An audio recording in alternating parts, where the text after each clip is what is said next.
Assalamualaikum warahmatullahi wabarakatuh. Baiklah anak-anak, pada kali ini kita akan masuk pada materi baru KD 3.4 mengenai virus.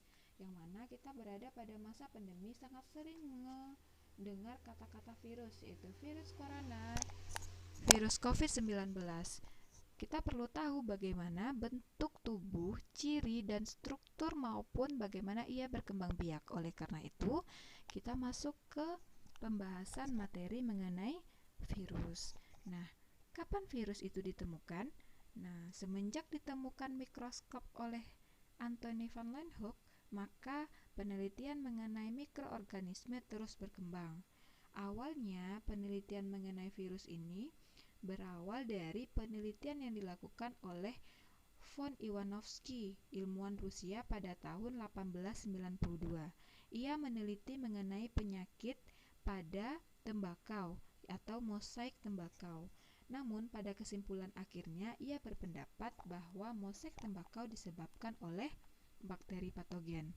Hal ini terpatahkan oleh penelitian Wendell M pada 1935, yang mana ia berhasil mengisolasi atau mengkristalkan organisme yang menyerang tembakau yang diberi nama TMV, Tobacco Mosaic Virus, yang mana pada saat ia kristal virus tersebut diinjeksikan ke tanaman yang sehat, maka virus akan segera aktif mengganda. Berarti ia perlu makhluk hidup untuk melakukan perkembangbiakan.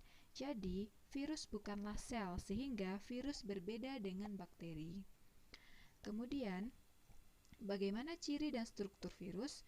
Nah, virus berukuran sangat kecil, yaitu 0,05 nanometer atau 0, sampai 0,2 nanometer.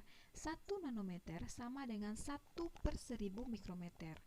Sehingga virus ini sangat kecil, sehingga harus dilihat menggunakan mikroskop elektron. Kemudian tubuh virus terdiri dari selubung dan bahan inti berupa DNA maupun RNA. Kemudian tidak mempunyai membran dan organel-organel sel penting bagi kehidupan seperti mitokondria, ribosom itu tidak dimiliki oleh virus. Yang kelima, hanya dapat bereplikasi atau berkembang biak dalam sel hidup atau jaringan hidup. Ia tidak dapat berkembang biak saat ia berada di luar tubuh makhluk hidup. Yang keenam, dapat dikristalkan layaknya benda mati. Kemudian pertanyaannya, setelah mengetahui ciri-ciri virus, apakah virus dapat dikelompokkan sebagai makhluk hidup atau malah makhluk tidak hidup? Jadi, jika berada di luar sel hidup, maka virus tidak dapat bergerak, tidak dapat tumbuh maupun bereplikasi. Sehingga saat ia berada di luar makhluk hidup atau jaringan hidup, virus dikategorikan makhluk tak hidup. Namun, jika virus ada di dalam sel makhluk hidup atau jaringan hidup, maka virus dapat tumbuh, bereplikasi, sehingga dapat dikatakan makhluk hidup. Kesimpulannya, virus dikategorikan sebagai peralihan dari makhluk hidup ke makhluk tidak hidup. Kemudian bentuk-bentuk virus. Nah, virus memiliki bentuk yang sangat bermacam-macam. Ada yang berbentuk batang, ada yang bulat, dan ada yang berbentuk peluru, bahkan ada yang berbentuk seperti huruf T, yaitu virus bakteriofag atau virus yang menginfeksi bakteri. Lalu, apa bagian-bagian mana saja pada tubuh dari virus? Ada kapsid. Kapsid yaitu lapisan pembungkus dari virus yang memberikan bentuk tubuh pada virus, yang melindungi virus dari kondisi lingkungan sekitarnya. Kemudian ada kepala dari virus yang berisi materi genetik, yaitu baik DNA maupun RNA. Kemudian ada ekor dari virus yang merupakan bagian penting bagi virus untuk melekatkan diri dengan sel inang, serta untuk memasukkan materi genetik virus ke dalam sel inang tersebut. Kemudian, inilah bentuk-bentuk atau bagian tubuh dari virus. Selanjutnya kita masuk ke cara berkembang biak atau replikasi virus. Nah, Replikasi virus di dalam sel inang itu sangat kompleks. Nah, pada tahap ini dari proses sintesis sampai ia akan bebas lagi dari sel itu, kita belajar dengan dua daur, yaitu daur litik maupun daur lisogenik. Jadi ada siklus litik dan siklus lisogenik dalam replikasi virus. Yang pertama daur atau siklus litik. Ada 5 tahap ya. Ini perakitan yang keempat, yang kelimanya ini tuh yaitu tahap litik, tahap lisis. Nah, yang pertama yaitu tahap absorpsi, yang mana ekor virus mulai menempel di dinding sel bakteri. Yang kedua yaitu tahap injeksi, yang mana proses injeksi DNA, ini DNA-nya yang diinjeksikan ke dalam sel inang yang terdiri dari atas penampatan DNA. Nah, kemudian tahap sintesis atau pembentukan, di mana DNA virus mengambil alih tugas DNA bakteri dan menggunakan metabolik bakteri untuk menghasilkan komponen-komponen virus.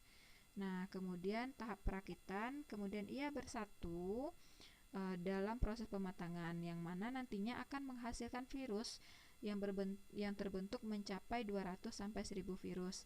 Nah, yang kelima yaitu proses lisis, yang mana virus yang terbentuk akan mengeluarkan enzim lisosozimnya untuk menghancurkan dinding sel bakteri. Nah, virus baru ini dapat keluar dari sel. Nah, sel bakteri tadi otomatis mati, yang akhirnya nanti akan mengulangi siklus litiknya kembali. Kemudian ada daur atau siklus lisogenik yang terdiri dari 6 tahapan. Jadi tahap pertama itu tahap absorpsi dan tahap injeksi sama dengan daur litik, yang mana bakteri menempel ke inang, kemudian menginjeksikan DNA-nya. Kemudian tahap penggabungan. Nah, ini kan ada DNA dari atau asam nukleat dari virus. Nah, nanti dia akan bergabung dengan DNA dari bakteri. Dia masuk ke bakteri dan mengalami penggabungan DNA dengan bakteri tadi. Kemudian tahap pembelahan. DNA virus yang sudah bergabung dengan DNA bakteri, maka ia tidak dapat bergerak lagi, yang kita sebut dengan profag. Nah, karena bergabung dengan DNA bakteri, saat DNA bakteri ini mengalami replikasi atau pembelahan, maka DNA virus akan ikut mengalami replikasi atau pembelahan. Jadi, berapa jumlah bakteri yang terbentuk, segitu pula profag atau virus yang terbentuk. Kemudian tahap sintesis sama dengan lisis tadi, yang mana profag tadi berpisah atau dapat memisahkan diri dengan DNA bakteri, kemudian merusak DNA bakteri dan menggantikan peran DNA bakteri untuk sintesis protein yang berfungsi sebagai kapsid bagi virus-virus baru nantinya. Kemudian dirakit menjadi virus-virus yang utuh, dan kemudian diisi dengan DNA yang dihasilkan dari proses replikasi tadi. Terciptalah virus-virus baru, kemudian terjadi tahap litik, yang mana pada tahap ini dinding bakteri pecah dan virus baru berhamburan keluar. Nanti diulang lagi siklusnya, ketemu inang baru, menempel lagi dia, dimasukkan DNA-nya, kemudian bergabung dengan DNA bakteri, begitu seterusnya sampai tahap litik. Paham ya? Nah, kemudian bagaimana klasifikasi dari virus? Nah, karena virus ciri-ciri kehidupannya hanya dengan memiliki materi genetik berupa asam nukleat DNA maupun RNA, maka pada klasifikasinya diklasifikasikan berdasarkan asam nukleat yang dikandungnya. Ya, jika ia memiliki asam nukleat berupa RNA, maka ia dikelompokkan ke dalam ribovirus. Jika yang dimiliki asam nukleat berupa DNA, maka diklasifikasikan ke dalam kelompok deoksiribovirus. Nah, ini contoh-contoh dari virus yang termasuk ke ribovirus yang materi genetiknya berupa RNA. Ada virus toga, virus arena, picorna, artomyxo, paramyxo, rhabdo, hepatitis, dan retrovirus. Sedangkan untuk deoksiribovirus ada virus herpes, virus pox, virus mozaik, dan virus papova, serta virus-virus lainnya. Lalu bagaimana peranan virus dalam kehidupan? Nah, ini akan kita bahas pada minggu depan. Jadi virus itu ada yang berperan positif dan berperan negatif dalam kehidupan kita sehari-hari. Demikian pembelajaran kita pada hari ini. Banyak salah mohon maaf. Assalamualaikum warahmatullahi wabarakatuh.